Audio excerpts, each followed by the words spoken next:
Iturbe aún no supera a Mario Iribarren, lleva a Beto da Silva al mismo hotel. Iván Iturbe y su esposo Beto da Silva viajaron a Máncora a pasar unos días de relajo.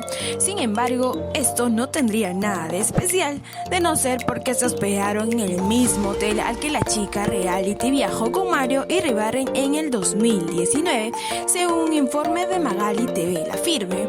En este reportaje se informó que el hotel en el que están hospedados Ivana y Beto este mes es el mismo al que viajó Iturbe con Iribarren en tan solo junio del 2009. En las imágenes de reportaje se pudieron apreciar imágenes de ambos viajes y hasta en los dos recorridos habrían paseado por las playas en yate. Al respecto, la periodista Magali Medina opinó que algunas personas prefieren el canje sin tener que recurrir a lugares donde hay recuerdos aún frescos. Miren los mismos lugares hasta el mismo chef, pero bueno, allá ellos, manifestó la comunicadora. Por otro lado, Iván Iturbe luce sus 4 meses de embarazo junto a Beto da Silva. ¿Será cierto?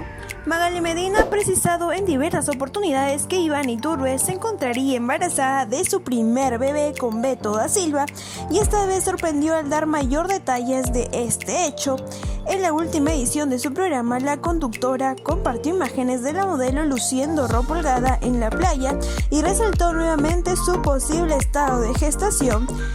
Iván Iturbe y Beto da Silva se fueron a Máncora, están muy calladitos, no dicen nada en sus redes sociales.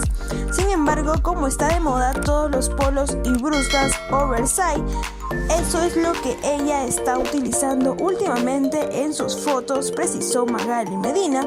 Pero estando en la playa, cuando ella solía publicar fotos en bikini en todos los ángulos, ahora sus fotos solamente retratan el paisaje, sus pies, la arena, pero no se retrata a ella, añadió. A continuación, Magali Medina aseguró que sus fuentes le habrían confirmado el embarazo de Iván Iturbe y dio a conocer el tiempo que tendría esperando a su hijo con Beto da Silva. Ustedes saben que nosotros aquí dijimos que nuestras fuentes bien informadas nos aseguraban que ella estaba embarazada, así que debería tener, si nuestros datos no están equivocados, ya por cumplir las 16 semanas, es decir, los 4 meses, señaló. No te olvides de suscribirte al canal W Espectáculos y activar la campanita de notificaciones. Nos vemos en el próximo video.